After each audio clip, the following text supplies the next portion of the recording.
من پزشکای قشنگم سلام. من دکتر شهرزاد هستم و امشب با مبحث Traumatic Reticuloperitonitis in Cattle Hardware Disease یا Traumatic Gastritis با شما هستم. که قصه امشب رو شروع کنیم. در سرزمینی دور، سرزمینی که روی نقشه ها اسمش رو رومینیشیا رلم گذاشتن، 4 سرزمین باشکوه و بزرگ وجود داشت. رومنفیلد، دشت‌های سرسبز و بی پایان دشوار بود. رتیکولوم کینگدوم، شهر 6 ضلعی، جایی شبیه کندوی زمین. کوه‌های بلند اومیزوم ماونتین با دیواره‌های لایه لایه و در نهایت آتشفشان خروشان ابومیزوم ولکانو.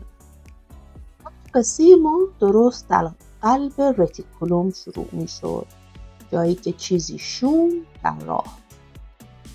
روز جشن برداشت یونجه بود، Harvest of Hay Festival. گاوها شاد بودند و موسیقی محلی پخش می شد. همه مشغول رقص و پایکوبی بودند و مولی The Milk Queen، ملکه شیر، با وقار در میان جمعیت قدم می‌زد.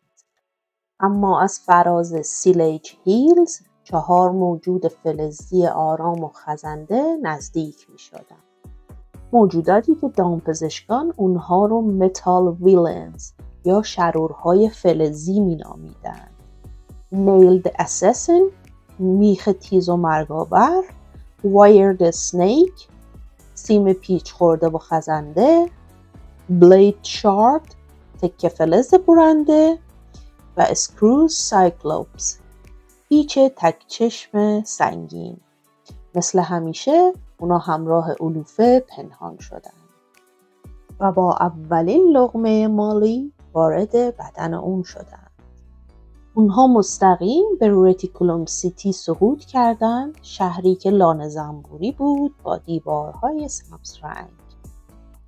هر رتیکولار کانترکشن یا هر انقباض رتیکولوم مثل یک چکش آهنی روی اجسام فلزی میکوبید.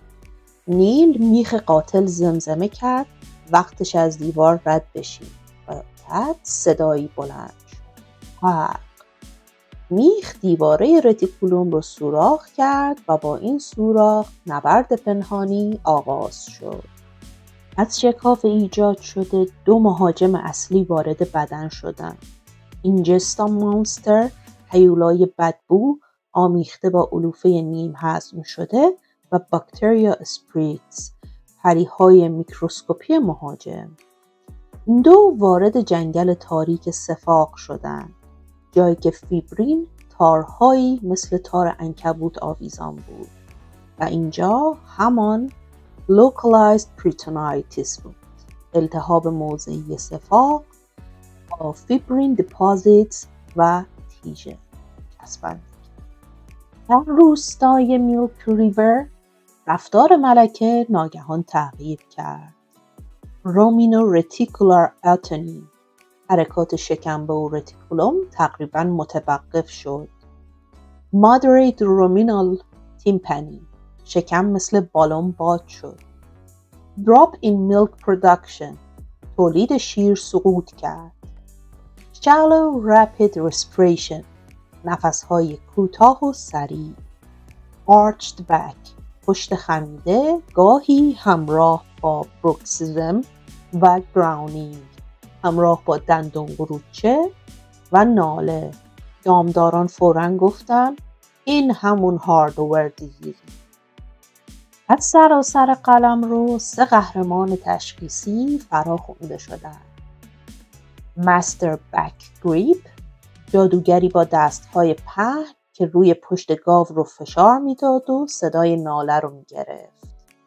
پرنسس پول تست، پرنسسی که با عصای پول مانند از زیر سینه فشار میداد تا درد رو آشکار کنه. و سر پرکاشن همر، شوالیه‌ای با چکش طلایی که با هر ضربه شدت التهاب رو می‌سنجید. مردم میگفتند هر جا این 3 نفر با هم ظاهر بشن hardware disease همونجاست. این تست ها همون فارین بادی تست کلاسیک هست. پول تست، پین پرکاشن و بک. مالی ملکه شیر تصمیم گرفت برای اینکه بفهمه چه اتفاقی داره میفته خودش هم دست به کار بشه و رفت به معبد اولتراساوند تمپل. جادوگر اعظم اون اکومستر یه پراب 3.5 تا 5 مگاهرتز داشت و یه تصویر از ناحیه زیر جناق مالی گرفت و وقتی که دید echogenic fibrin clouds anechoic or hypoechoic fluid pockets reticular abscesses با دیواره ضخیم تغییر و تعداد ریتم reticular contractions متوجه شد که این همون الگوی کلاسیک localized peritonitisه.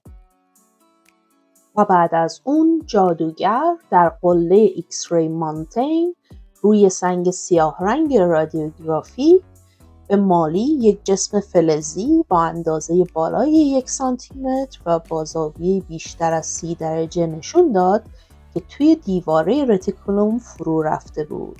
نشانه قطعی پنتریشن. احضار شوالیه آهنربایی آیرون مگنت نایت. آسمون باز شد و شوالیه‌ای از جنس مغناطیس پایین اومد. سر آیرون مگنت. اون از دهان مالی گذشت، به رومن وارد شد و با یه صدای کلینگ تمام اجزای فلزی رو شکار کرد. نیل، وایر، بلید، سکرو. این همون رومن مگنت تراپی بود که توی منابع علمی خط اول درمان ماست. کم کم ارتش پزشکی از خلیج فارمشیا بی رسید. داروهای جنگی وارد شدند. پنیسیلین پالادین، پنیسیلین پهلوان، آمپیسیلین آرچر، آمپیسیلین کماندار، سفتیوفور سامورای، سفتیوفور سامورایی، تتراسایکلین ویزرد، تتراسایکلین جادوگر و بعد از اون ضد التهابیا، فلونکسین فایر ایتر، فلونکسین آتشخوار، کتوپروفن سویفت، کتوپروفن چابک و تیز، ملوکسیکم کالم مانک، ملوکسیکم راهب آرام و اونها دست به دست هم دادن و میدان جنگ پریتون آلفارست رو پاکسازی کردن. اما اگر درمان موفق نمیشد، ارتش پزشکی به تنهایی نمیتونست همه مشکلات رو برطرف کنه چی؟